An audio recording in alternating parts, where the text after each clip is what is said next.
Boa noite a todos, todos que nos ouvem online, todos que estão aqui presentes na Sociedade Psicanalítica de Porto Alegre. É um prazer estar aqui hoje coordenando a Quinta Científica, que vai se chamar Mudou o Paradigma? O que muda na psicanálise? Hoje nós temos conosco o Dr. Luiz Ernesto Cabral Pelanda, que é psicanalista membro efetivo da nossa sociedade, um tema que ele estuda bastante. Essa atividade tem sempre o caráter da gente conversar bastante com o autor, aproveitar que ele está junto aqui, ele ou ela, né? E serve para a gente, então, ir se aprimorando, se ouvindo, se acrescentando, se enriquecendo, que eu tenho certeza que é o que vai acontecer hoje aqui. Muito obrigado, Pelanda, por tu estar apresentando aqui com a gente, compartilhando o teu conhecimento.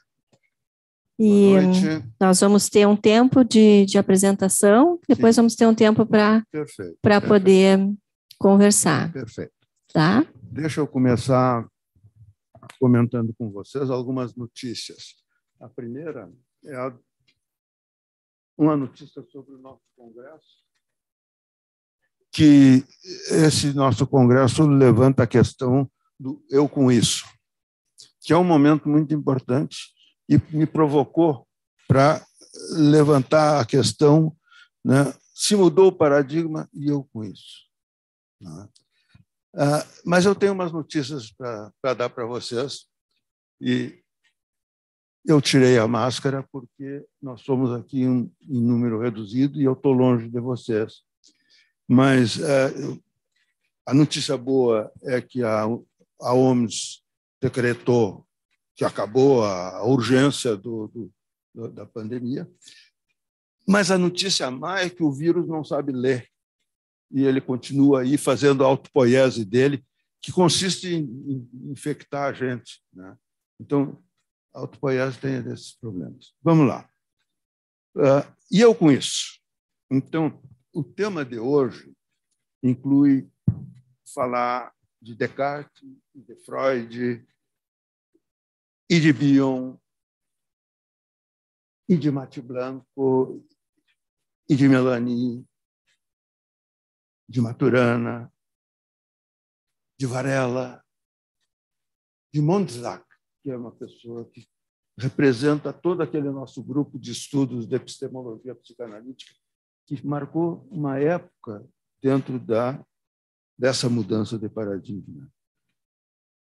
Mark Solms, que é uma pessoa que está propondo uma neuropsicanálise e que, com quem eu tive umas conversas por internet, e que admite que ele também reconhece a obra do Maturana e a questão de como as pessoas se constituem.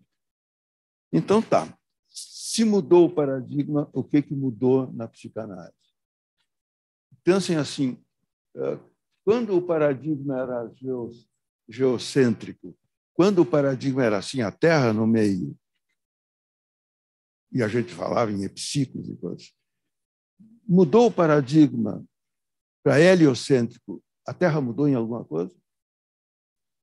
A natureza não mudou. O que mudou foi a maneira de descrever a natureza. Então, nesse sentido é que eu digo que a psicanálise não mudou mudando. Não mudou, mas nós temos que descrever de uma maneira diferente. Estão me entendendo? Então, a releitura que a gente tem que fazer implica em construir uma nova epistemologia, que se caracteriza pelo fato de que o observador está incluído no fenômeno observado. Bom, mas a psicanálise é velha nisso, né? Desde o começo se tratou de transferência contra transferência, o analista nunca se pretendeu fora de um processo. Bom, então, nós vivemos, ou temos vivido, num paradigma cartesiano que se caracteriza por uma série de explicações de consequências, de causas e efeitos, sempre num sentido linear, que foi muito adequado para botar o homem na Lua, mas que nunca deu certo para prever o tempo ou para explicar a natureza humana. Para isso precisa alguma coisa a mais, que é esse novo paradigma que foi se infiltrando na medida em que o antigo não conseguia explicar certas coisas. Então, os fenômenos quânticos, por exemplo, as equações não lineares, os processos que revertem sobre si mesmo, o feedback, são coisas que não cabem no paradigma cartesiano, não funcionam. Doutor Belanda, por gentileza, o microfone mais próximos para o pessoal de casa poder ouvir. Vocês me desculpem, mas realmente a latinha nunca foi o meu forte. Tem uma nora que era radialista, ela sempre chamava de latinha. Bom, então vamos lá. O que acontece se tu estás dentro do fenômeno observado? Isso altera a maneira de ver todas as coisas. E teve mais outro problema com o paradigma anterior, é que o tal do Sr. Freud inventou um objeto de estudo que é inefável, que não é resistência. Então, não cabia naquela coisa que o Descartes chamava de possibilidade de ciência na resistência. Se nós precisamos construir uma nova epistemologia, nós temos que primeiro definir o que é conhecer.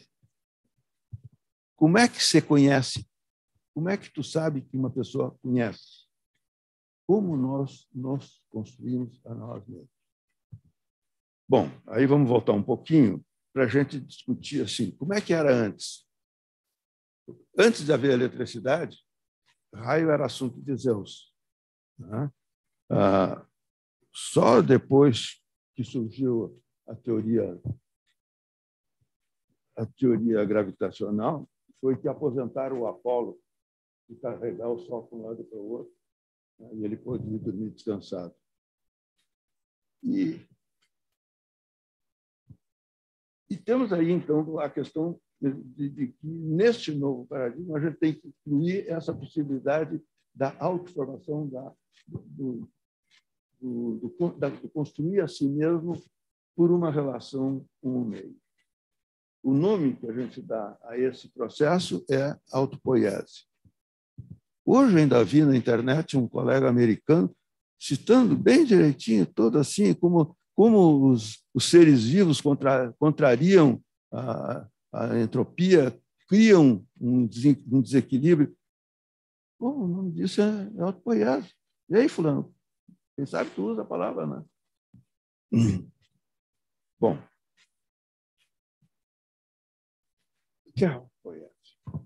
A palavra autopoiese, vamos combinar que é uma palavra sonora, bonita, né? E ela significa que a gente se constrói a si mesmo. Isso começa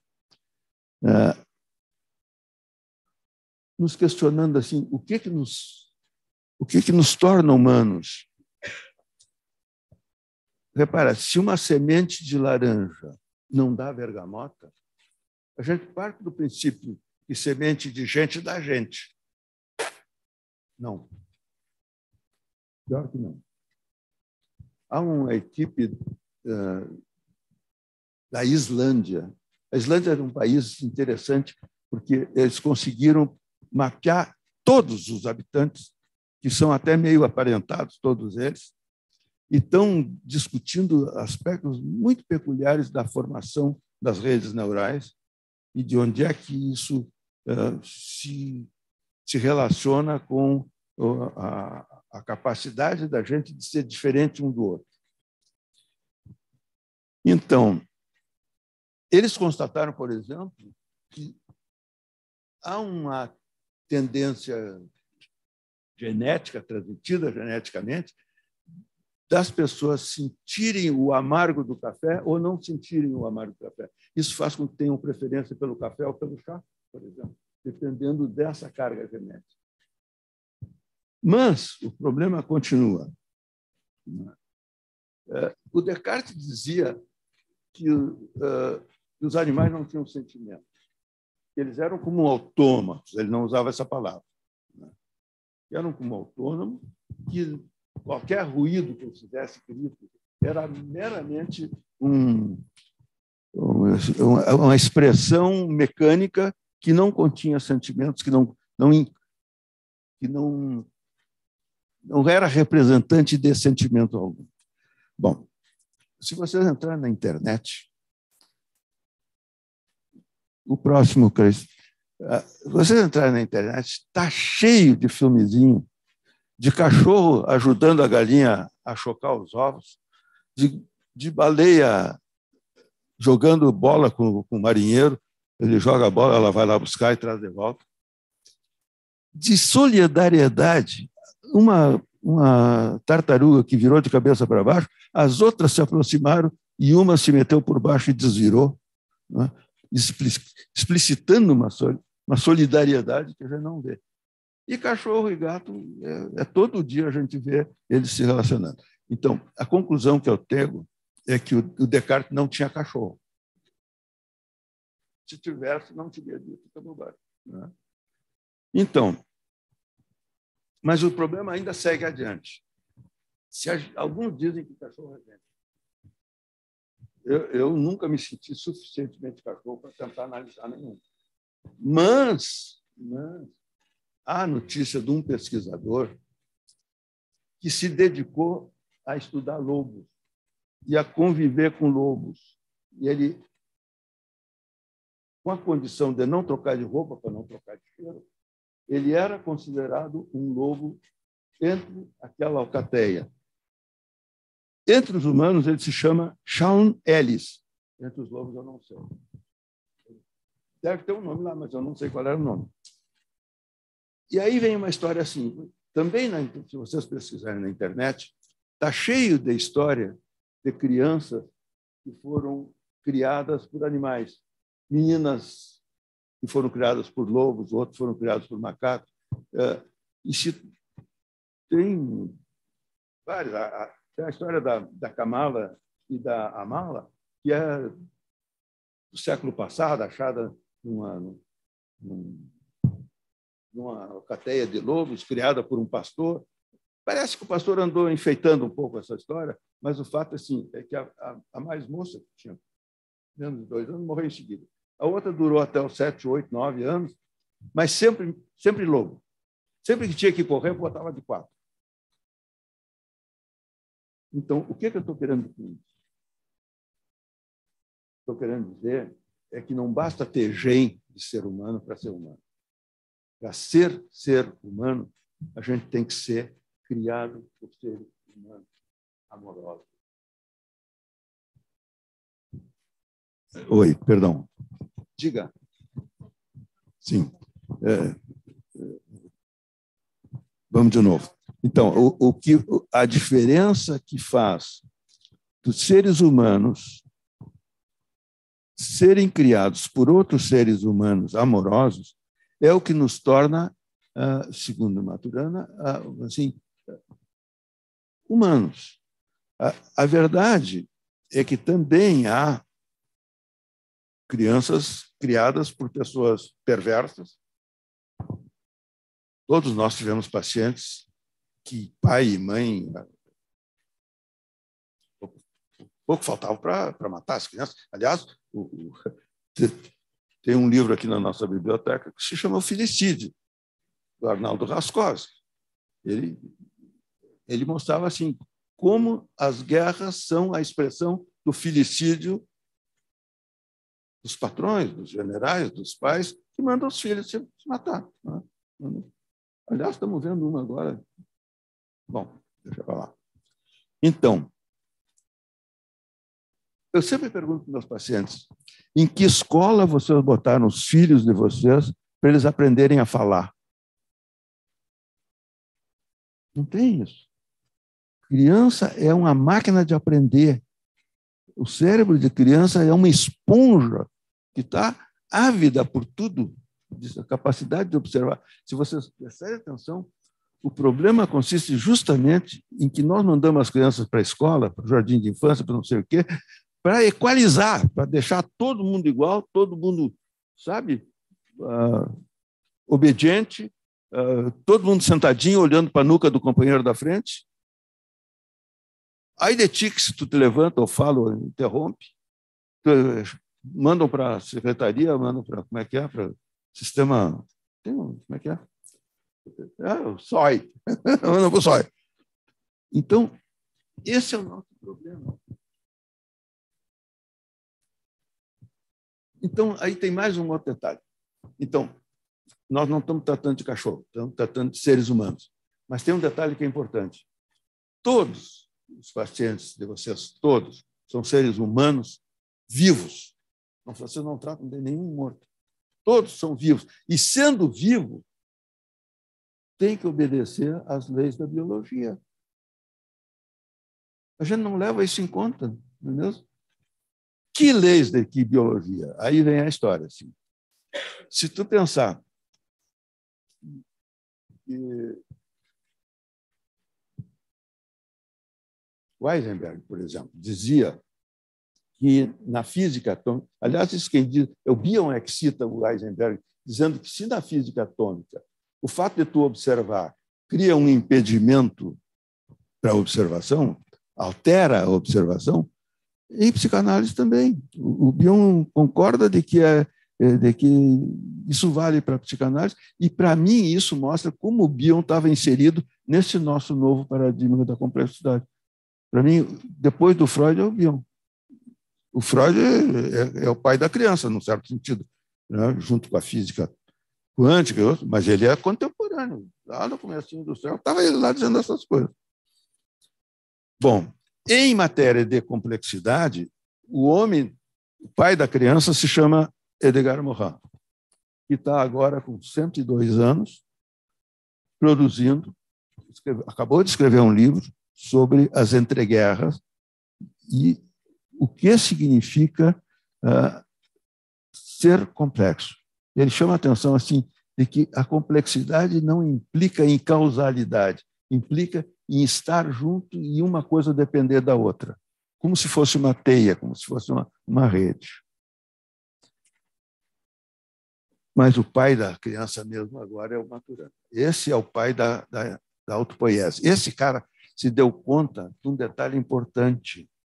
Ele sendo biólogo, ele fez estágio em Harvard e foi contemporâneo daquelas conferências Macy, onde tinha um bando de gente do MIT, e ele dizia que ele percebeu que aquilo que os cientistas do MIT consideravam como sendo a sua verdade científica era o que eles pensavam que era, e não aquilo que era. Então, se eles se põem na posição, eles descreviam aquilo que eles observavam como observadores, e não aquilo que estava sendo. Aí o Maturana se propõe assim, então, como é que é? O que diferencia o ser vivo do ser não vivo? Ele se propõe a responder isso depois de uma questão proposta por um aluno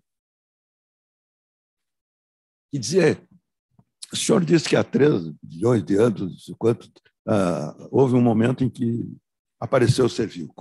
Em que momento foi esse? O que aconteceu? Então, ele se propõe a responder mostrando que, em um determinado momento da história, as moléculas se auto-organizaram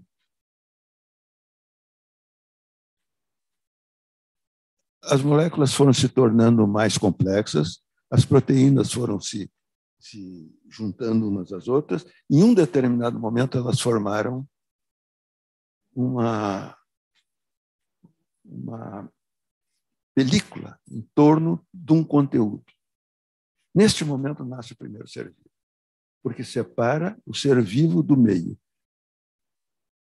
do qual ele não pode ser separado epistemologicamente. Sim, o ser vivo e o seu meio são uma unidade funcional que coevoluem, evoluem juntos. O ser vivo muda o meio, que, por sua vez, devolve a mudança. Querem um exemplo bem claro? O que eu costumo dar é assim. A Terra, antigamente, não tinha oxigênio. Tinha CO2 e nitrogênio. Como é que viviam? Como é que os seres viviam? Eram anaeróbicos. Eram unicelulares, azuis, anaeróbicos, que viviam do CO2 e que respiravam o CO2 e expiravam oxigênio. Só que o oxigênio era veneno para elas. O que aconteceu? Eram tantas, e durante tanto tempo, que está aí o nosso oxigênio até hoje. E elas, aquelas cianofícias, aquelas bactérias anaeróbicas, estão onde? Nos buracos, no tétano. Por que botar um prego enferrujado no pé é tão perigoso? Porque aí dá oportunidade para essas bactérias criar, se desenvolverem e criar o tétano. Muito bem. Que importância tem isso para a psicanálise? Bom, em primeiro lugar, Freud sempre disse que o ego é, antes de tudo, corporal. Isso aí, para mim, é básico. Não existe mente sem corpos. Nem é sem cérebro, é sem corpo. Se tu pensa assim, mas o grosso dos neurônios está dentro da cachola, está dentro da caixa craniana. Sim. E quantos neurônios tem no intestino? Alguém já fez as contas?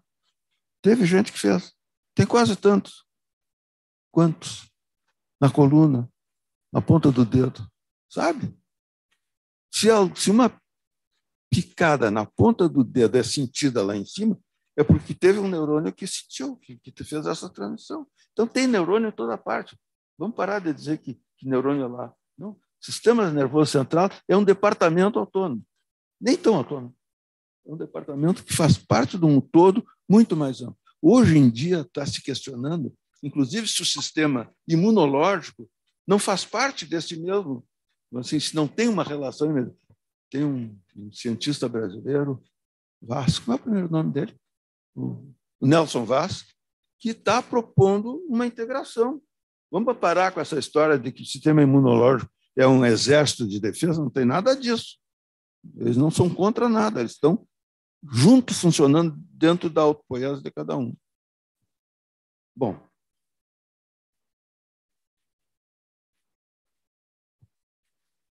Aí eu volto um pouco para trás para lembrar que o Freud nunca citou Spinoza, mas ele admitiu e ele, sim, seguia toda vamos dizer assim, a teoria, a ciência exposta pelo Spinoza. Vale lembrar que tanto Spinoza quanto o Freud são... Ateu não é bem a palavra, são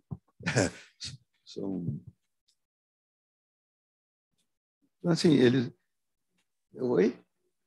Agnósticos. Agnóstico é uma boa palavra, porque, vamos dizer assim, eles não estão discutindo o outro lado dessa questão, mas eles estão mostrando assim, que aquele Deus em forma humana, na verdade, é uma criação humana. Não é nós criados à imagem e semelhança de Deus, mas nosso Deus criado à nossa imagem e semelhança. Estamos conversando.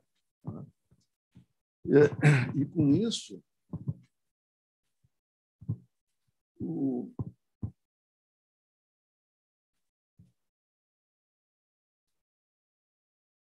Spinoza dizia que o homem não é um império dentro de um império, não é um ser independente do que está acontecendo, do seu governo. O ser humano faz parte da natureza. A natureza, e ele chama de Deus a natureza, e, assim, perpassa tudo, todos, o que não deixa de ser uma ideia que o Freud não explicitamente, mas aceita e admite. Bom, eu já falei que o Freud reconhece, ele diz textualmente, reconheço por inteiro a minha dependência em relação à doutrina de Spinoza e não me pareceu haver motivo para não mencionar o seu nome de maneira explícita, uma vez que construí minhas hipóteses partindo do paradigma que ele criou, mais do que a partir do estudo da sua obra. Eu acho que isso é que é o importante, assim, é a integração que a gente está vivendo e que mostra, assim, que esse é o nosso novo paradigma, integrar a existência de cada um e o modo como a gente se constitui dentro do que a gente faz no consultório, na psicanálise. Vamos lá.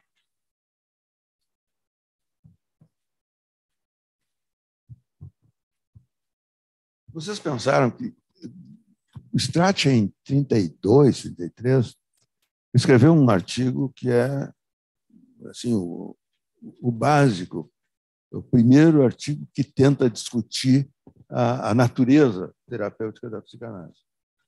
Depois dele, todos os que tentaram alguma coisa ainda não chegaram no ponto de, assim, entrar no paradigma da complexidade. Então, para meu gosto, todos eles morrem na praia, nesse sentido assim de que eles não conseguem explicar essa realimentação, essa constituição que a gente faz por conviver com o seu meio.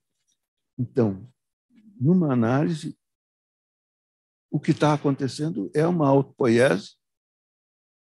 Oi? Essa é a minha amiga.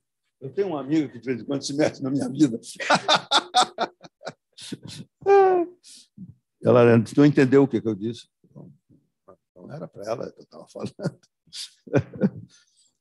Bom, o que eu estava querendo dizer é que essas pessoas que estudaram Strachan e ampliaram o escopo do Strachan não chegaram no paradigma da complexidade e, portanto, ficaram a meio caminho. Então, deixa eu entrar no meu tema. A ideia é assim: nós somos máquinas autopoéticas, que é diferente daquela máquina alopoética. A máquina alopoética é aquela que faz uma outra coisa diferente de si mesma. Uma máquina de Coca-Cola, uma máquina de fazer uma peça de automóvel. Mas nós fazemos a nós mesmos. E a chamo de máquina porque não estou levando em conta nenhum fator externo ao ser. Não há nenhuma telelovia, não há um comando externo. Tudo se passa dentro da estrutura do ser.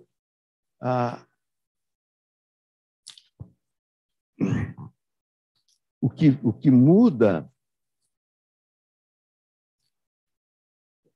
vamos dizer assim, quando tu ingere um alimento, a estrutura muda. Tu tem uma alcalose pós-prandial, tu tem, não é? Na verdade, o que tu comesse não entrou para o teu organismo, está dentro do tubo digestivo, que ainda é fora do organismo. Está dentro do tubo digestivo, não está dentro do organismo. Só vai entrar depois da digestão, passando pelo fígado, aquela coisa toda. Bom, mas isso tudo, assim, o que se mantém não é a estrutura, é a organização. Nesse ponto aí eu tenho uma questãozinha lá com o senhor francês, mas eu não vou entrar nisso agora. E como é que se dá isto? Como é que acontece que a gente troca com o meio e aprende e se compõe e se constitui por essa troca? O Maturana chamou isso de acoplamento estrutural. Então, não há aprendizado. É impossível ensinar. Eu teve uma vez que a gente discutiu isso assim. É impossível ensinar, mas aprender é obrigatório. Porque a gente aprende por estar num ambiente que favorece, onde não está sendo impedido que a gente aprenda. Então, vamos lá. que acontece quando eu dou uma interpretação para o paciente? Eu estou criando um momento de desestruturar aquele momento em que ele está vivendo e ele tem que se reencontrar consigo mesmo. Eu puxo o tapete, ele se desequilibra e volta a se equilibrar, mas não como consequência do que eu fiz, como consequência do que ele teve que fazer com o que eu fiz. Então, já faz algum tempo que eu digo que dentro de um consultório há sempre duas análises, duas autoanálises, a do paciente e a do analista. Porque o analista também recebe, vamos dizer assim, entre aspas, estímulos, eu não gosto dessa palavra, recebe influências, mudanças mudanças do ambiente do analista causadas pela resposta que até tu vê, não necessariamente verbalmente, né? As mudanças de atitude. Aliás, nisso, há uma pessoa que uma vez comentou conosco sobre como ele levava em conta a linguagem não verbal dos pacientes, a ponto de, às vezes, ele se dá conta de que está na mesma posição do paciente, como uma forma de identificação com ele. E quando eu comentei com ele que eu fazia isso de propósito, para tentar, ele... Sabe? Ele tem um capítulo no livro que tem aqui na biblioteca, Psicanálise Hoje, o capítulo 3 parece que é dele, e eu recomendo, é muito bom. Bom, adiante. Então, aderir ao paradigma da complexidade implica em a gente aceitar que a gente não é a causa da mudança dos pacientes, que a gente é um participante, que a gente é um coadjuvante, que a gente faz parte de um sistema onde acontece a análise. E isso implica em assumir a sua própria responsabilidade pelas coisas que estão acontecendo. É responsável por ti mesmo. Isso muda a ética. A ética não é mais imposta, tem que vir de dentro. Então, eu digo assim, nem tinha que considerar ser obrigatório a análise para tu ser analista. Eticamente, não pode tu pretender ser analista sem ter te analisado. Eticamente, não pode. Então, tá. Eu tenho uma sugestão de um tema para casa para vocês. É o Humberto Maturana, Biologia da Autoconsciência, que está no livro Psicanálise Hoje, Uma Revolução do Olhar, página 599, aqui na nossa biblioteca. Muito obrigado.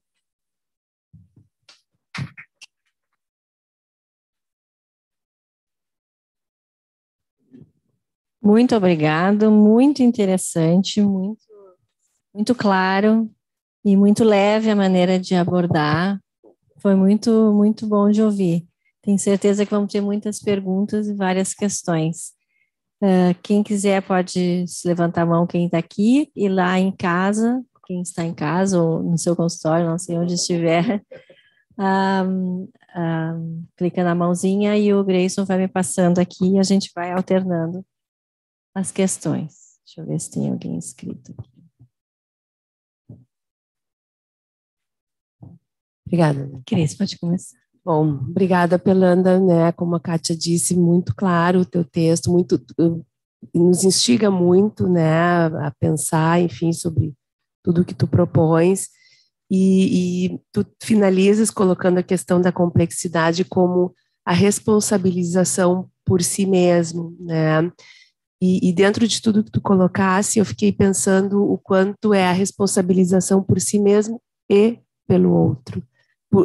É a responsabilização de uma maneira integral, porque a gente também entende, e eu acho que a gente vê hoje em dia com os fenômenos que vão acontecendo no mundo, né, o quanto às vezes parece, a gente pode, pensando por exemplo nos fenômenos climáticos e na questão do ambiente, né, o quanto a gente se desresponsabiliza. E estou falando de uma maneira geral, assim, né?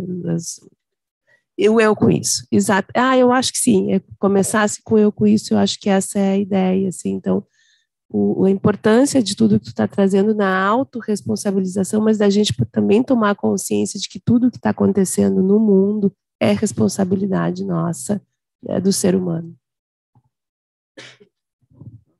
Pleno acordo, é exatamente isso.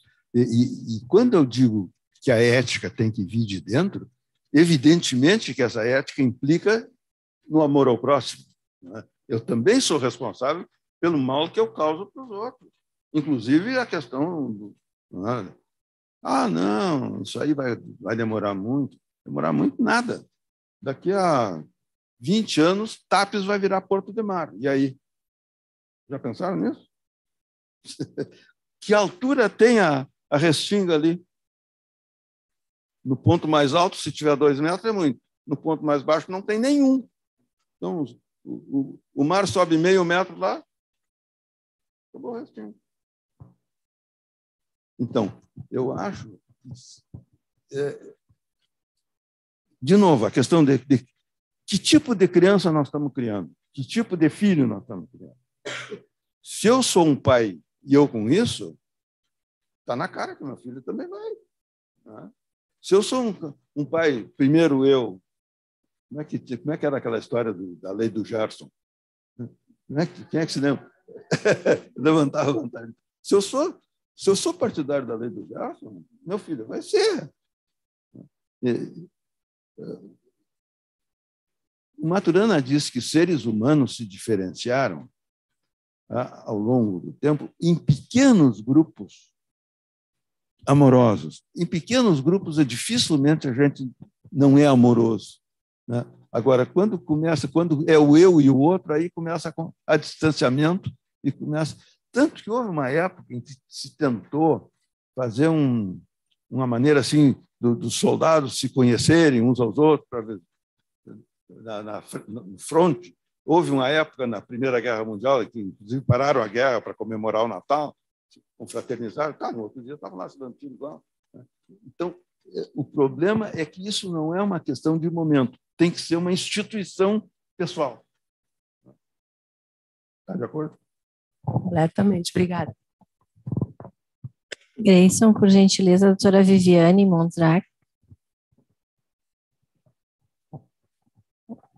Ok.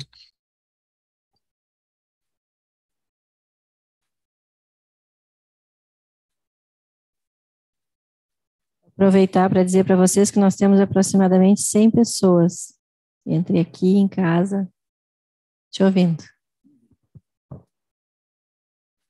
Oi, Viviane.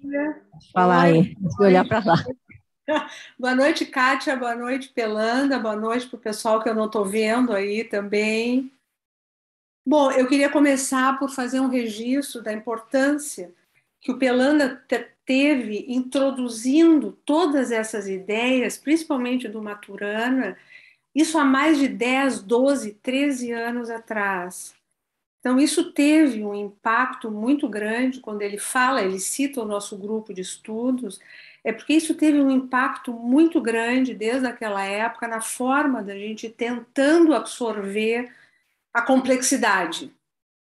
Então, eu acho que porque isso é um processo paulatino, a gente absorve, isso vai e vem, e o Pelanda coloca, e eu acho que realmente a gente assumir de verdade essas questões todas que o Pelanda trouxe como caracterizando a complexidade, muda a nossa maneira de ver o mecanismo de ação da psicanálise.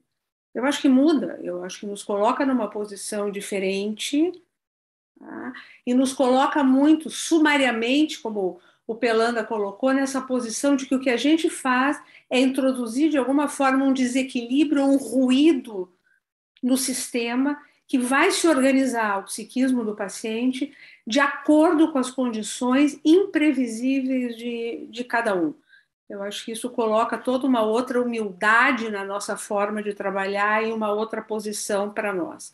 A minha pergunta para o Pelanda é a seguinte: Hoje, aqui na tua apresentação, tu não enfatizou tanto, mas no texto que está publicado na nossa revista, e que eu já tinha lido, tu tem uma proposta de neurobiopsicanálise. Então, a minha pergunta é por que tu sente a necessidade de fazer essa junção? Porque eu acho que a psicanálise, de alguma forma, sempre teve a biologia, sempre teve um substrato em que isso nunca foi negado. Mas eu estava me lembrando do Henri Atlan, que ele diz que cada área, tu também citou, cada área da ciência vai se aproximar do fenômeno a partir de um conjunto determinado de regras, sabendo que não vai explicar a totalidade do fenômeno. Então eu queria saber por que tu sentiu, ou tu fez essa proposta de juntar, mais para a gente pensar se esse sincretismo, de alguma forma, ajuda, confunde. Eu queria entender melhor por que tu sentiu essa necessidade. Tu fala, acho que é neurobiopsicanálise. Então, essa é a minha pergunta para ti hoje. Obrigado, Lisiane. Eu acho que tu tem toda a razão. Eu contava que vocês tivessem lido o trabalho, então me permiti fazer apenas um resumo da ópera em português. Mas tu tem toda a razão. A ideia de uma psicanálise 2.0 ou de uma neurobiopsicanálise é uma resposta pelo Mark Solms, que está publicando uma revista de neuropsicanálise, assim, não sei se vocês conhecem o Solms, mas ele era um neurologista que, estudando o sistema nervoso central, começou a sentir necessidade dos conceitos psicanalíticos e foi fazer formação psicanalítica em Londres. Então, ele é um psicanalista da Sociedade de Londres e tem um grupo de pessoas que, como ele, propõem que a gente aproxime a psicanálise e a neurologia de modo a entender o que está acontecendo na psique com aquilo que está fazer a correspondência com o que está acontecendo dentro do cérebro.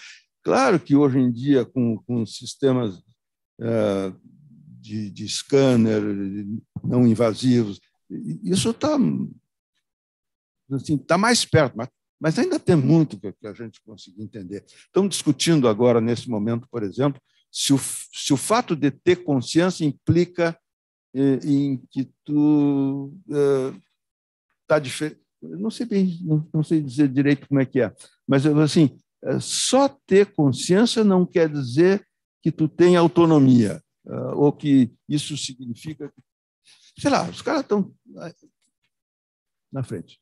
E eu proponho a neurobio, não é que a gente não soubesse, toda a vida a gente partiu do princípio de que o ego é corporal. Mas a gente esquece, por exemplo, que sinapse leva tempo para fazer, que a rede neuronal que está lá dentro do cérebro não tem comunicação direta com o exterior, ela só se comunica pelos órgãos dos sentidos, como entradas, e pelas placas neurais e placas nas glândulas como expressão de saída. Então, daí a questão da linguagem corporal, da incapacidade de tu se esconder a teus afetos,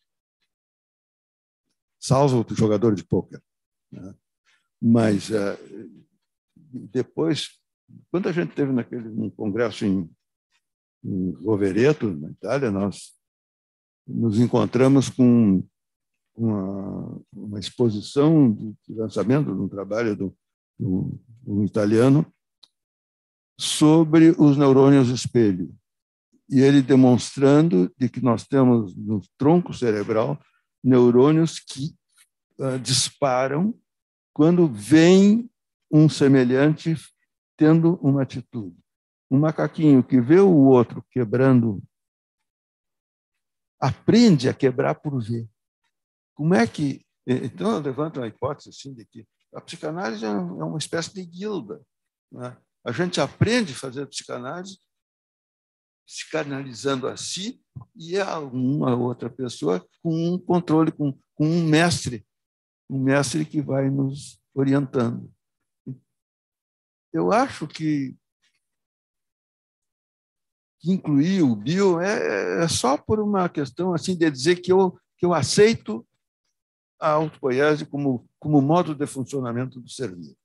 E se eu aceito isso, eu tenho consequências daquelas que a gente estava vendo aí. Só isso. Não, acho que até nem é como disse a Viviane. Na verdade, está implícito. Explicitar é um detalhe que a gente faz para um determinado momento para chamar a atenção, nada mais. Psicanálise continua psicanálise. Não custa nada lembrar, né? Não custa nada lembrar. Regina, por gentileza.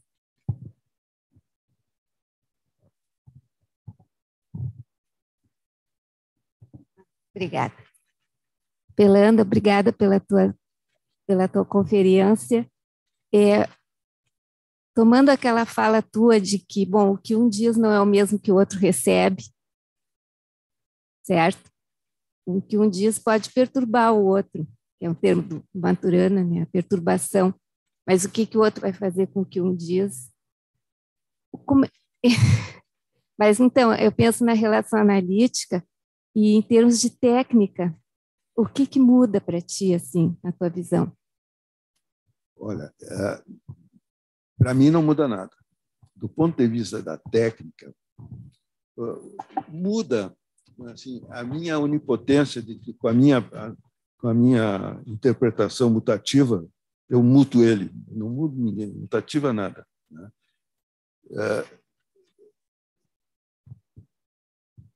Eu acho que às vezes até o tipo de atitude que a gente tem, o acolhimento que a gente tem com o sofrimento, a disponibilidade pessoal para ouvir, isso é muito mais importante que tudo é. Muda mais nós do que o outro. Hein? Muda mais a posição mesmo. Sim. Da analista. Não, eu acho que o que a gente aprende quando a gente está aprendendo a ser psicanalista é aprender a ouvir, sem atrapalhar. Aquilo que o Bion diz assim, escuta, o paciente que está chegando hoje não é o mesmo que saiu. Como dizia o Mário Quintana. Mário Quintana tem um bilhetinho que ele escreveu uma vez, que eu guardei, assim, ó, nunca mais fomos os mesmos depois de tropeçar na pedra do meio do caminho. Tu tropeçou, tu tem uma nova experiência, tem uma nova sinapse, sabe? Depois que eu interpretei alguma coisa para o meu paciente, ele mudou. O que ele vai mudar, em que sentido, como vai depender assim, do empenho dele de se autoconhecer. Aquilo que o Bion diz assim, a conversa entre um analista e seu paciente e a conversa entre dois amigos no bar, a diferença é que no consultório a gente está à procura das verdades, da verdade do paciente, mas não te escapa de procurar a tua verdade também, não tem como não. Não, mas enfim, é isso. Está satisfeito? Grayson, por gentileza, doutor Juarez Cruz. Ok.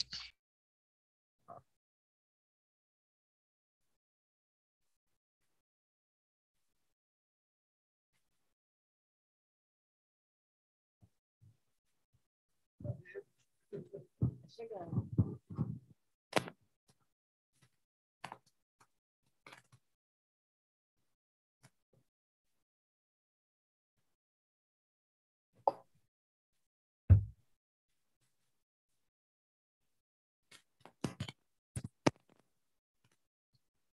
Vem de longe. A vantagem do online é que não tem o nomezinho das pessoas ali. Doutor Juarez, a gente não consegue lhe ver. Pois é, eu tô... Ô, Juarez, liga a câmera.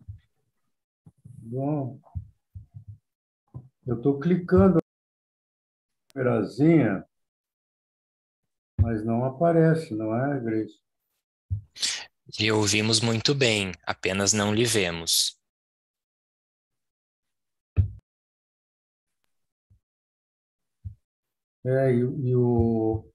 A minha câmera aqui é como se estivesse ligada. Não sei por que não aparece. Melhor, lutaremos à sombra, então. Vamos te ouvindo, então. Isso. Bom, boa noite, Pelanda, boa noite, Kátia, pessoal que está participando da atividade. Pelanda, a minha pergunta, a minha questão é quase a mesma da Regina, é um prolongamento, acho que da pergunta da Regina. Eu sempre que ouço um pensador da psicanálise, eu leio um pensador da psicanálise, e tu és um pensador da psicanálise, Pelanda, eu fico curioso, né, em termos da técnica. E, de certa maneira, eu acho que tu respondeste isso para a Regina. Em função dessas ideias que tu nos trouxeste, né, e esse paradigma da complexidade, qual é a diferença hoje em dia, vamos dizer assim, na prática, na técnica psicanalítica do Pelanda de 40 anos atrás, além da experiência, claro, mas do Pelanda de 40 anos atrás e o Pelanda de hoje? Entende?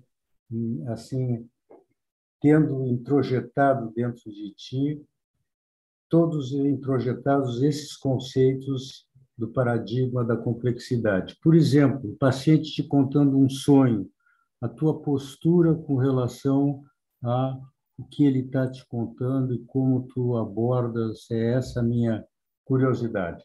E um grande abraço para ti, Pelanda, e obrigado pela aula que tu nos deste. Bom, parceiro, a questão é a seguinte. Eu vou analisar o sonho dele, como eu sempre analisei, né? Mas talvez a minha atitude seja mais no sentido de fazer perguntas do que sugerir relações.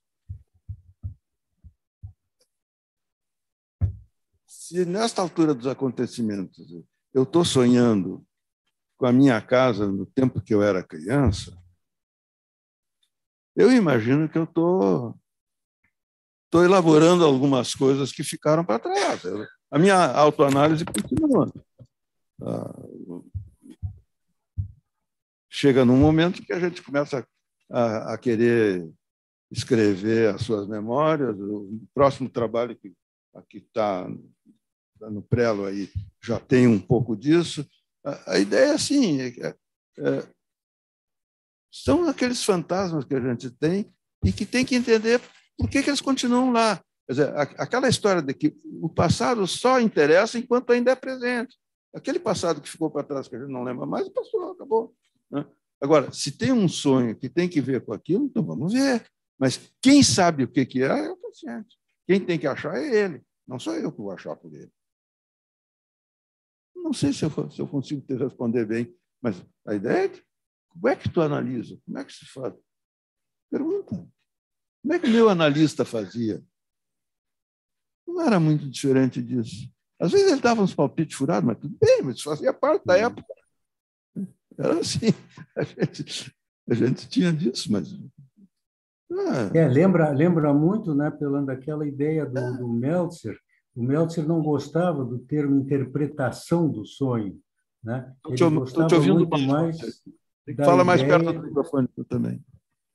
Tu pode repetir, Jarias, por gentileza? Não lembra muito, Pelanda, aquela ideia do Meltzer, que ele não gostava do termo interpretação do sonho, né? Ele se colocava muito mais numa posição de pensar junto com o paciente a respeito do sonho que os dois tiveram, né? Tá bem.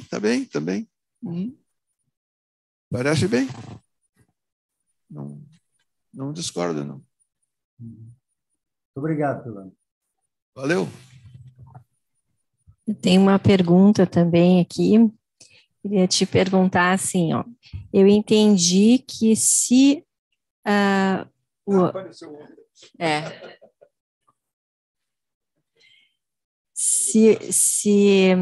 se eu entendi bem, o analista, ele é o ambiente, não é? E o paciente é o ambiente do ambiente. Isso, e ambos são sujeitos um do outro, portanto. Sim. Né? Então, eu fiquei pensando no tipo de ética que isso vai gerar, se é uma ética geral, se é uma ética específica, se é ética da verdade ou de alguma verdade específica. Queria te ouvir mais sobre isso. Aí vem a velha questão, aquela que é do cobre da sugestão em relação ao ouro da psicanálise. Eu acho que essa ética de que eu falo implica em não tentar impor uma ideia para o meu paciente. Se ele, assim, aquilo que o Meltzer diz lá de pensar junto o sonho, é isso. Quer dizer, quem sonhou ele, quem tem as associações a ele, eu posso ter alguma ideia, ajudar, assim, perguntando. Eu gosto muito de perguntar. E aí, mas e por que disseste isso e não aquilo? Sei lá, por aí vai. Né? Então, certamente, num dos meus trabalhos, eu digo assim, que um psicanalista não pode absolutamente fazer o que aquele cientista inglês fez com o Homo de Piltdown. Ele falsificou uma mandíbula e disse que era um outro homo que ele tinha descoberto, e patati patatá, e aquilo rendeu não chegou a prêmio Nobel, mas rendeu até que descobriram que era uma falsificação dele. Agora, se um analista faz um tipo de coisa dessa, é um desastre geral. Isso é como uma mãe que desautoriza o filho. Eu tive uma paciente que teve uma mãe sádica e disse que nunca vai ser nada. Que barbaridade. Que barbaridade. Mas o que tu pode esperar assim, de uma situação repetida desse tipo? É um trauma tão grande quanto um assalto, quanto sei lá, né? Quanto um estupro. É um estupro repetido. Né? Agora, não sou eu que tenho que dizer isso para ela, né? A paciente é que tem que chegar a entender. Olha, minha mãe era tóxica, eu tenho que me desligar dela e viver outra vida. Né? Paciência. A gente não escolhe pai e mãe, né? Mas tem que aprender a lidar com eles. Eventualmente, fugir de casa é saúde. Ou não?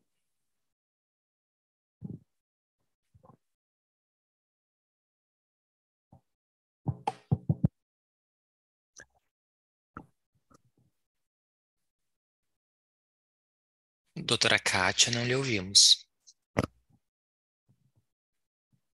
Ouve agora? Sim. Eu estava perguntando se mais alguém tem perguntas, senão eu vou perguntando aqui. Eu já anotei umas quantas aqui. Online não temos. Não? Igor. Boa noite. Muito obrigado pela palestra.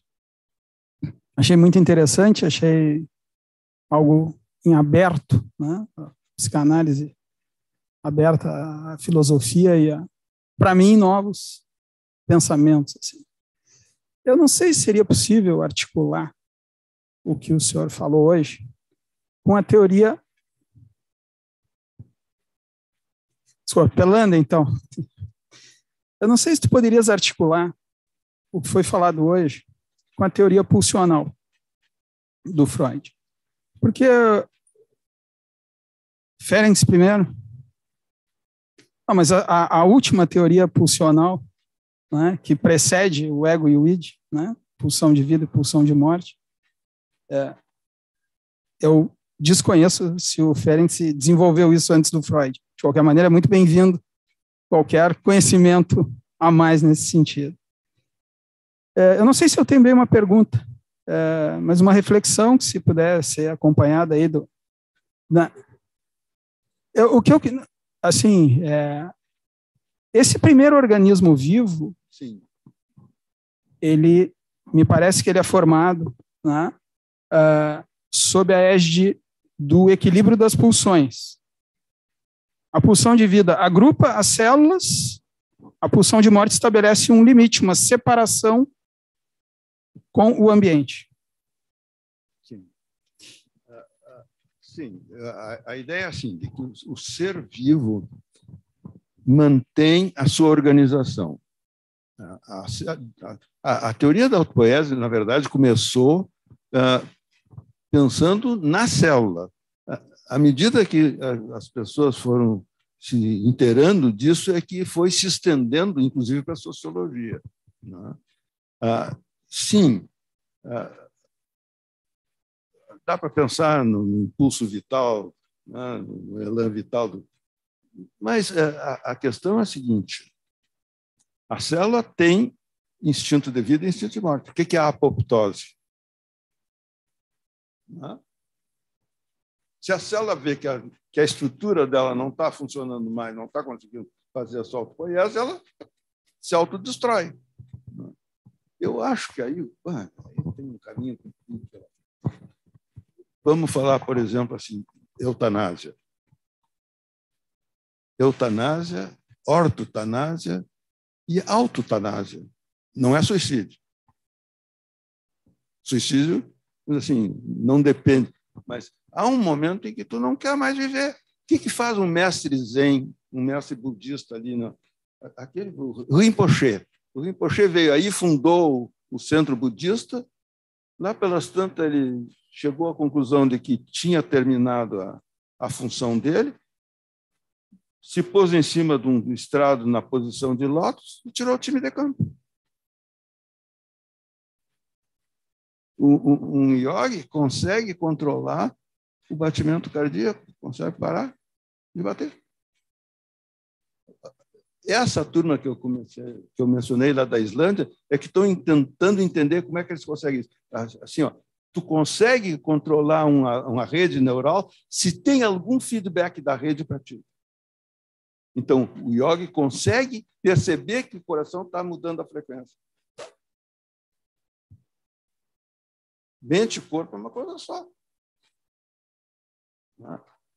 Então, eu nem sei se a gente podia falar de instinto de morte, instinto de... Eu acho que não foi essa. Está implícito.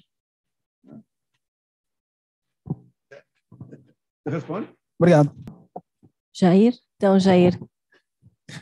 Fernando, em primeiro lugar, eu queria te cumprimentar, porque é uma atividade muito diferente, para mim, pelo menos, e me desacomodou muito na minha forma de pensar, então acho que foi muito... foi muito positivo para mim. Então, talvez a pergunta que eu vou te fazer, o questionamento, também seja meio num momento de desacomodação. Mas uma coisa que uma inquietude pessoal minha, é assim, a gente sempre tende a pensar, né, vamos dizer, a cura pela fala. Então, nesse sentido, né, a gente sempre tem muito uma ideia assim, da centralidade da palavra, né, da importância da palavra como um continente, a importância da interpretação. Mas, né, vamos dizer assim, talvez assim, nas últimas décadas se passou a valorizar muito também o que antes se chamava de fatores inespecíficos, que é o próprio relacionamento. Então, a pergunta e como isso é uma inquietude minha, né, eu queria te perguntar se essa forma de olhar que tu nos apresenta, como é que se tem alguma influência, ou se ela pende mais para um lado ou outro em relação a esse binômio, relação e interpretação. Claro que as duas coisas são importantes, eu me refiro à ênfase, em termos de mecanismo de ação. Sim. A minha ênfase é comunicação. Como é que tu te comunica? Com palavras, sim. Né? As palavras são traiçoeiras. São mais específicas? Não, mas depende da entonação, depende disso, depende daquilo. Quer dizer, comunicação, palavra é uma parte. Então, o ambiente que se cria, a confiança mútua, o holding, a capacidade de ser continente para a ansiedade. A hospitalidade. Isso é tão importante quanto a estrutura da frase da interpretação. Às vezes um olhar é mais interpretação do que uma frase muito comprida, sabe? Não sei. Eu acho que cada um faz a sua como é que eu vou te dizer, prática, a sua praxis de analista. Cada analista é diferente do outro, cada pai é diferente da outra, cada mãe é diferente da outra, né? Mas há um conjunto que a gente considera nem é mínimo, é um padrão, é um jeito, é uma maneira de ser. Se espera que as mães sejam cuidadosas, se espera que os pais sejam atenciosos, que sejam provedores, sei lá, mas se espera que o analista seja capaz de ajudar a pessoa a se encontrar, se de ser ambiente, né? Seja capaz de ser ambiente. Sim, isso. O grande problema é que as pessoas não se aceitam do jeito como são, né? Ou estão muito culpadas, ou isso, aquilo, sabe? Estão querendo uma coisa que não está no seu alcance. Escuta, vamos viver o dia de hoje.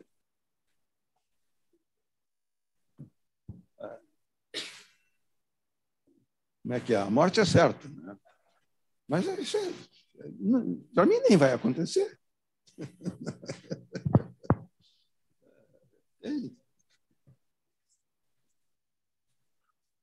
Acho que dentro de uma sala, o que está acontecendo é o exemplo mais puro da capacidade de entender o outro e de crescer com o outro. Bom. Bem, Maria Cecília já está na tela. Desculpe, estão me ouvindo? Sim. Sim. Desculpe que eu lutei para entrar, mas eu acho que eu estou muito longe. Eu estou em São Paulo, e numa cidade um pouco fora de São Paulo. Então, agora espero que estejam me ouvindo. O que eu gostei muito, eu fiquei muito motivada a assistir essa palestra, como muitas têm assistido de vocês ultimamente, né? E foi até bom vir depois desse que falou antes de mim, porque uma das coisas que eu gostaria de colocar é que atualmente eu tive toda uma formação clássica, etc. E me dediquei, de uns tempos para cá, ao estudo de Winnicott, que eu acho que exatamente é um autor que coloca tudo isso que o doutor Pelanda estava falando, que eu gostaria que ele comentasse alguma coisa, né? Que é a questão exatamente e até entra essa questão que foi falada da interpretação, né? Como a interpretação foi perdendo o lugar, vamos dizer, central na psicanálise, né? E entrando exatamente tudo que ele fala como manejo. Quer dizer, essa presença física, como foi dito até, né? Quer dizer, postural, né? Do ouvir, do estar com o paciente, e muito menos de decodificar, né? De falar, de dar interpretações, né? Como se dava classicamente, né? Então, eu achei que valeria falar um pouco sobre isso. Eu não sei se o senhor tem, vamos dizer, interesse, né? Ou se já levou um pouco mais além o estudo, né? De Winnicott, que eu acho que é um autor que resume muito, muito, muito do que o senhor falou. Então, eu queria colocar isso, se interessaria fazer algum comentário. Eu não sei se eu consegui te acompanhar bem, o som estava meio fanho, mas eu acho assim, que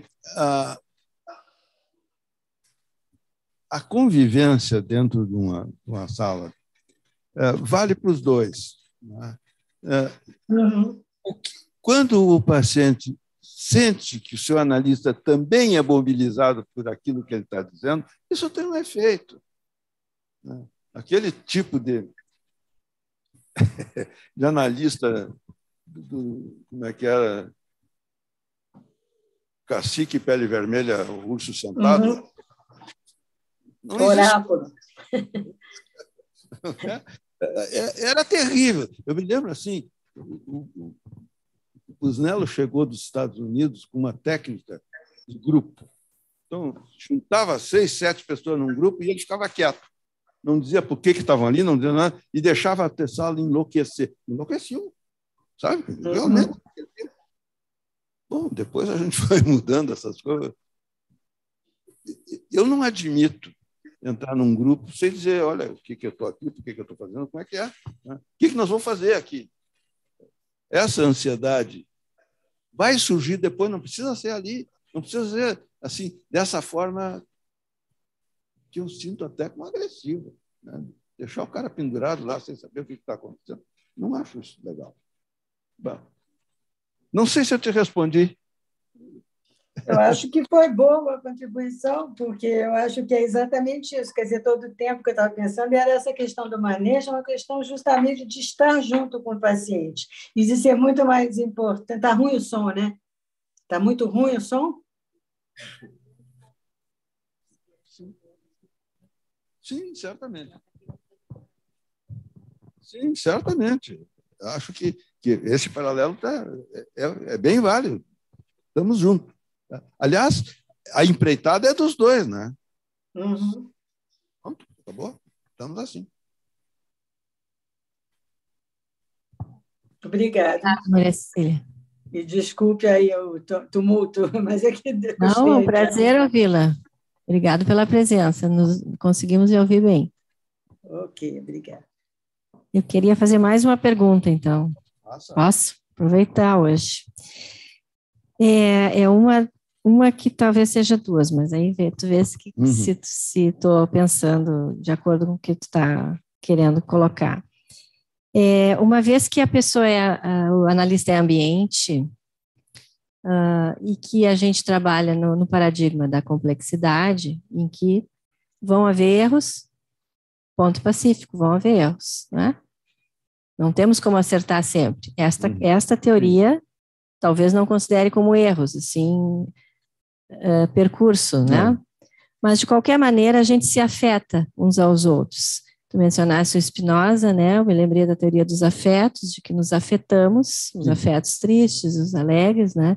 Então, fiquei pensando como lidar com esses momentos em que a gente se afeta e se engana. Tecnicamente, a gente precisa, do meu ponto de vista, reconhecer isso e trabalhar com o paciente. Como é que isso entra do ponto de vista da metapsicologia da presença, porque estamos ali nos afetando? Vou contar para vocês um episódio que aconteceu comigo. Eu acho que, no fim, eu ainda era candidato e estava atendendo um paciente homossexual, que tinha muitas questões em relação ao pai, que era uma figura brilhante, e atendia, ao mesmo tempo, um outro rapaz que estava tentando casar, mas que não conseguia, e que tinha uma fantasia homossexual reprimida, não conseguia, vamos dizer assim, elaborar sua bissexualidade para poder namorar uma mulher e casar com ela. Mulher para ele era sempre um objeto. Numa daquelas, eu troquei um pelo outro. Eu disse uma coisa para esse rapaz homossexual que o outro tinha me dito. Foi um momento assim de... Ele ficou muito bravo comigo. Muito bravo comigo, mas ele veio na sessão seguinte. Eu disse, olha, eu me enganei, me desculpe, mas engano faz parte da vida. Não é? Acontece que houve uma circunstância de semelhança entre vocês e eu me atrapalhei. Dali uns tempos ele me disse, tu ter me pedido desculpa, tu ter reconhecido o engano, é o que fez eu me analisar. Esse seguiu mais uns 6 a 7 anos e foi uma análise muito boa. Ele dizia para mim assim, tu quer me fazer eu ficar chefe de família? Então, não quero nada. Eu quero que tu resolva a tua vida. E o engraçado da história é que 40 anos depois ele casou com um rapaz e se tornou chefe de família. Mas tá bem, tá, mas é o jeito dele, então tá, assim me serve. Respondi? Obrigado. Uhum. Maria Lucrécia? Belanda, Kátia, colegas, fiquei muito agradecida pela apresentação. Muito importante esse estímulo para a nossa reflexão, para a nossa revisão de posições e de conflitos, e conflitos que temos com a profissão, com as questões com as teorias.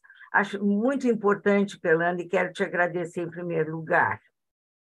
E eu fiquei pensando numa questão que tu levantaste sobre a questão da mãe tóxica, e fiquei pensando como a psicanálise, com toda a sua complexidade, pode auxiliar crianças, né, que permanentemente, de uma forma crônica, vão atacando as capacidades, vamos dizer assim, perceptivas da criança, né?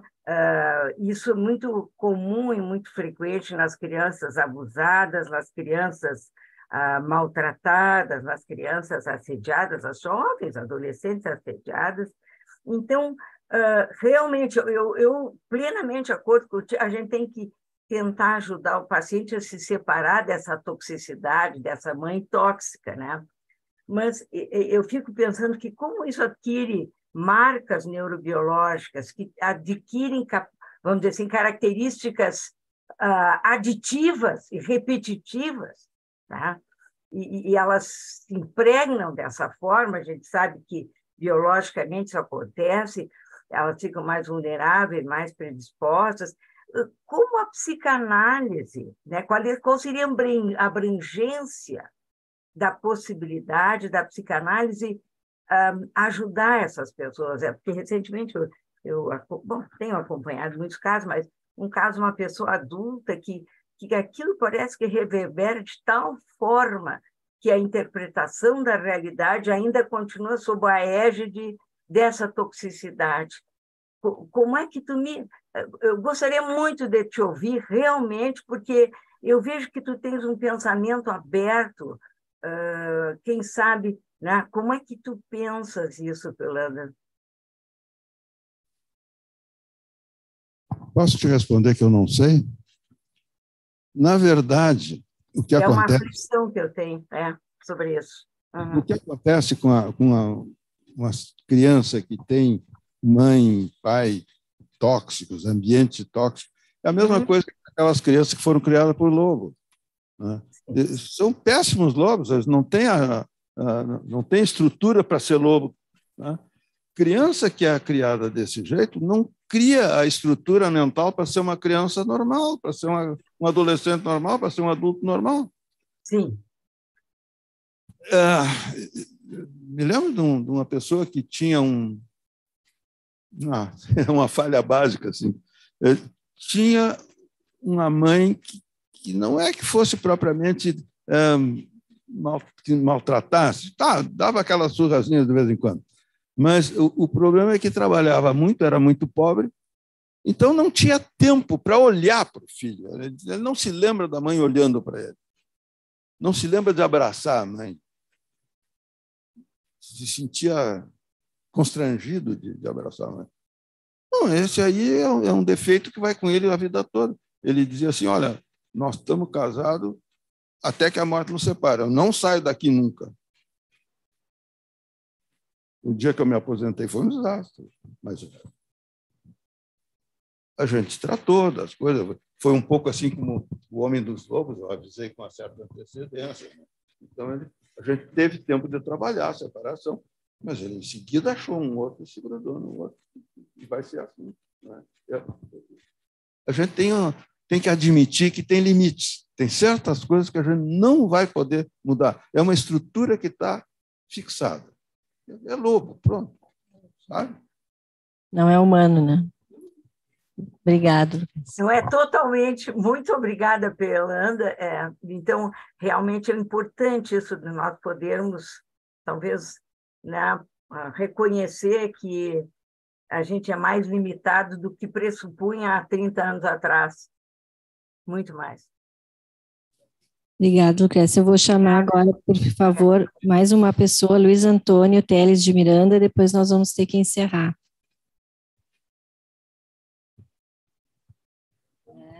Já vai faltar tempo aqui.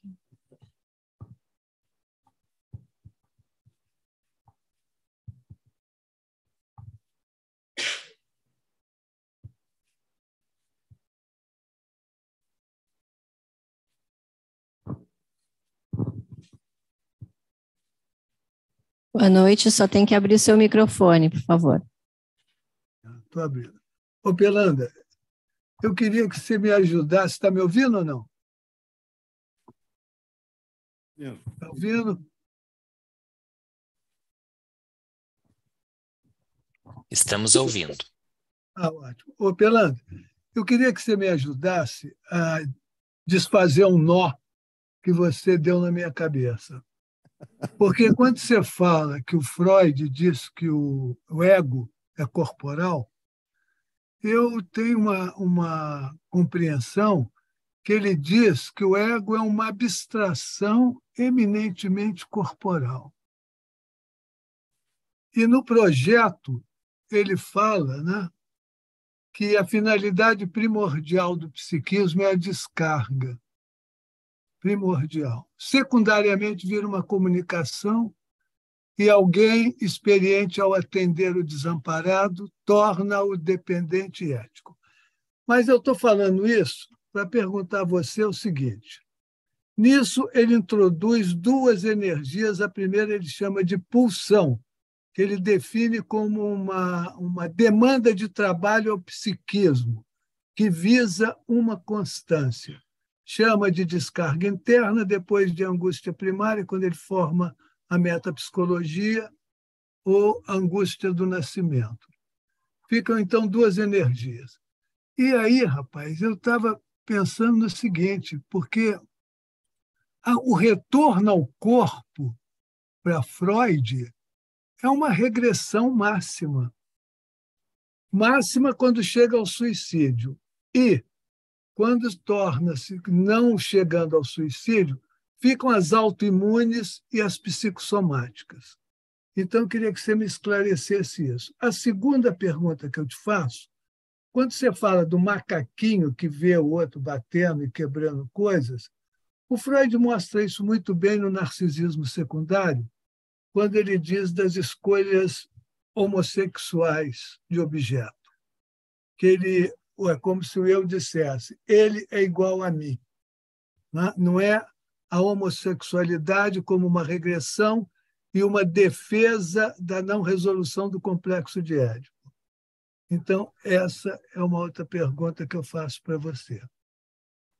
Se eu entendi bem, quando você cita outros autores, você parte do diferente do Freud, que o Freud é um neurologista que parte para uma abstração do corporal, não é? Que é o psiquismo. E os outros falam da volta, então, à expressão do corpo trabalhando junto com o psiquismo. Outra coisa que eu queria que você me esclarecesse, já que você também fala muito no Freud, ainda bota Freud em azul e os outros todos numa cor só, eu pergunto para você o seguinte, conceito de neutralidade. Porque o Freud, quando fala de contratransferência, ele diz que o analista deve voltar para o divã. Quanto à questão dos teóricos de relações de objetos, que o Ferenczi é o criador, queria também que você me ajudasse nisso, ele não aceita. Na Conferência 34, ele diz que tiram pedaços da teoria dele, dando importância à mãe, e cita outras coisas. E nos Anos Dolorosos, quando ele faz as últimas correspondências com Ferenczi, ele critica de uma maneira firme a teoria e a técnica. Então, me ajuda nisso, que agora eu gostei muito do que você falou, mas me despertou essa série de questões. Tudo bem? Mas muito bom, porque leva a gente a pensar E agora me ajuda a desfazer o nó que você me deu na cabeça. Agora vamos ver mais uma conferência. Olha, eu lamento muito, mas eu acho que eu não vou conseguir desfazer esse nó. Em primeiro lugar, porque agora tu me deste um nó aqui que eu não sei como é que eu vou desfazer. Mas vamos de novo. A frase que eu tenho de lembrança do Freud dizer é muito simples. O ego é, antes de tudo, corporal e ponto. Não tem adjetivos. Agora, a questão é que a gente tem que pensar que estes impulsos, que o instinto é o resultado da auto-organização do ser vivo. O ser vivo atual é o resultado de evolução de milhões de anos. Isso tem uma consequência de incluir o sistema nervoso e os impulsos e o resultado disso que a gente chama de mente e de psiquismo num todo único, que a gente usa, que a gente chama, que nós aqui nesse nosso grupo chamamos de um complexo estruturado que a gente chama de realizar a sua autopoiese. É isso que a gente está fazendo.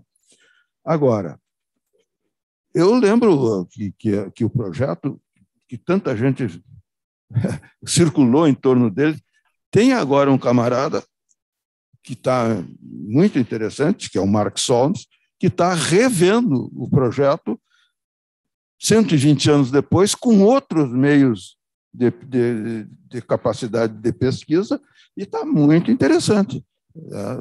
Está muito interessante o que ele está vendo. Ele confirma algumas hipóteses de Freud e discorda de outras. Ele está, vamos dizer assim, acho que nós estamos num momento de grande efervescência epistemológica e que o nosso trabalho é ir tentando desfazer esses nós.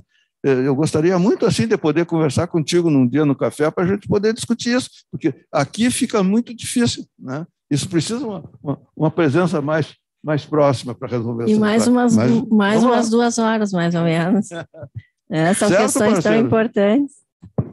Valeu! Pelanda, eu posso só te fazer mais uma observação para você me ajudar? Porque o Freud baseia a teoria dele em 2 pilares só, que é a metapsicologia. É a biparidade, quando o homem fica de pé, e do anaclitismo, que é quando ele junta os 2 instintos. O instinto de descarga, que é a angústia primária na metapsicologia, e a libido, que são as zonas erógenas. Era isso, né? Porque eu acho que é uma coisa que até o Freud chama atenção no artigo 34 das novas conferências, na conferência 34, nas novas conferências introdutórias.